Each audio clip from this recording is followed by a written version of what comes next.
Good morning, YouTube. So with today's video, three amigos are back together and I got my participation trophy of Paco Rabanne Elixir. Paco Rabanne Invictus Parfum. That's it. See, I am so out of touch because I don't talk about this brand whatsoever. And the brand is no longer Paco Rabanne, it's now Rabanne. They rebranded. Rabanne? Rabanne. Get out. They took his first name out of there.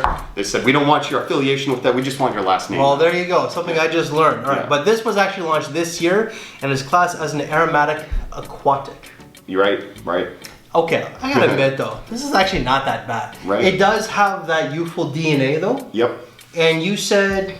It's like Bazooka Joe with a sprig of mint on top of it. And the weird thing is that will rapidly change at least 3 times throughout the duration of this fragrance. Really? Yeah. Okay. It's a tale of 3 fragrances actually. So the top notes are going to be lavender, pink pepper, and marine notes. The mid is going to be soap, okay, violet leaf and myrtle, and the base is going to be musk, cashmere, and sandalwood.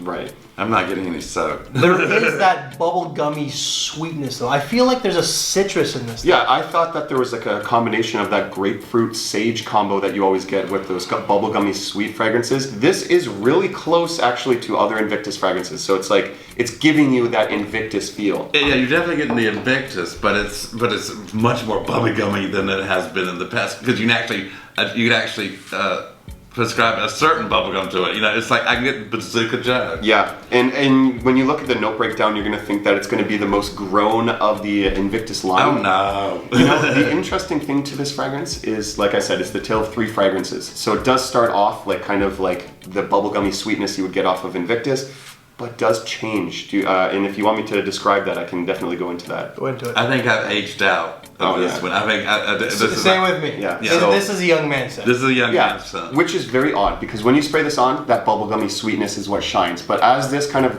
rapidly progresses past that hour mark, the woods and this green kind of the myrtle, I guess, comes out. It really pops, and the sweetness completely disappears. Then it becomes a seawater aquatic scent profile with 0 sweetness. So it's really like this fragrance doesn't make up its mind on what it wants to be. So it really does take you on a journey then. Complete journey. It's like 3 different fragrances in one. It's so odd. I've never seen this much rapid change in a fragrance. So, But in a designer. I mean. like I feel like there is that bergamot, grapefruit, minty combination. Now, I do get the lavender. Yep. And I do get the musk with a little bit of woods. For sure. I think this could actually qualify as a club scent. Oh, yeah, I think so too. Yeah. The young ladies out there are gonna like Yeah, this. this is one that the young ladies are gonna like, especially if it's being worn by a guy that looks like him. Yeah, no, this is definitely a young man's. It wouldn't have any effect on them if they look like us. But if you look like him and you were wearing that, they're gonna. At least in the circle opening. around. Yeah. So like when it does actually become a little bit more matured as the sweetness kind of disappears. Like And it's doing that now. It's losing a bit of the bubble. and on skin it happens very quickly. Well, it's Very still quickly. there on me though. Yeah. Yeah. So I'd say within the first half an hour it starts to kind of back down into like more of like a saltwater marine aquatic fragrance. That I would probably enjoy more. Yeah, like you can compare that progression to like Paco Rabanne's Invictus Legend. Is that the saltwater one? I don't know. can't remember.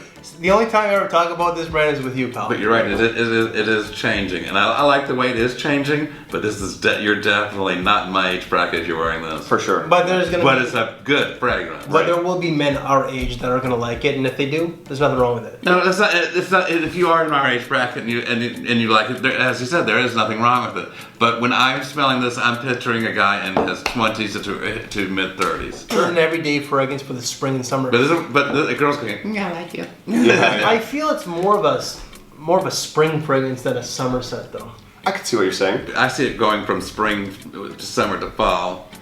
I see like the high school, like the captain of the high school football team wearing this, I going can down totally the hall, get that. Yeah, I can and totally the head get that. cheerleader's like, "Hi, Brian," like, you know, Yeah. whatever. Yeah, the good looking boys in high school are the ones wearing the. Yeah. Right. I It totally has a bit of a, I don't want to say like a jock feel.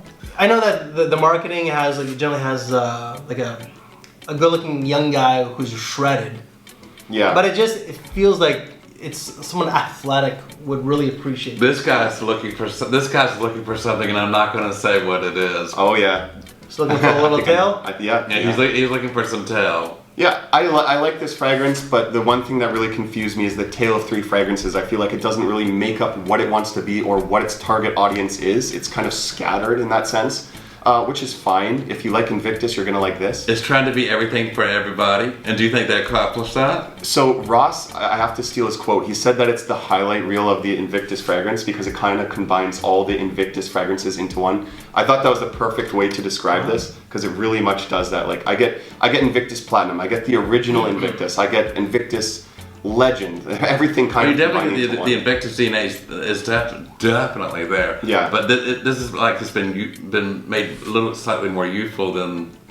Yeah, that sweetness is not going to win me. No, yeah, it takes about half an hour to an hour for it to settle. No, it's not going away. It's actually on you. It's actually sweeter on you than it is. Like on I'm both sweet and bitter, Yeah. but the sweetness is definitely there. Oh yeah, for Are we sure. talking about the fragrance or are we talking about you? My personality. Okay. I got nothing else to add. No. It's not bad actually. Not bad. Yeah, I like it. It's just not something that I would wear. The opening is something that drew me in, and the dry down is something that if it performed a little bit better, I would have said is a better fragrance. So this is where we are gonna have to state it's the dry down. Don't go off first spray and Please buy do it not. right there. Yeah, that's a very big warning for this fragrance because it does change about half an hour to an hour in. It's gonna start to progress. So definitely sample this one first. All right. Please. So got nothing else to add, but that is our first impression and review from Chad on Paco Rabanne Invictus Elixir. Parfum. Oh, okay. So any other videos that I've done from this brand, they will all be down in the description box below, including this man's social media. Did you review this one yet? I reviewed it, but I haven't released it yet. Okay, so his will go out first, then thank will be you. mine. Thank So, you. All right. but check him out anyway. So guys, we thank you for your time. Take care, and we will see you later. Thanks for watching, everybody.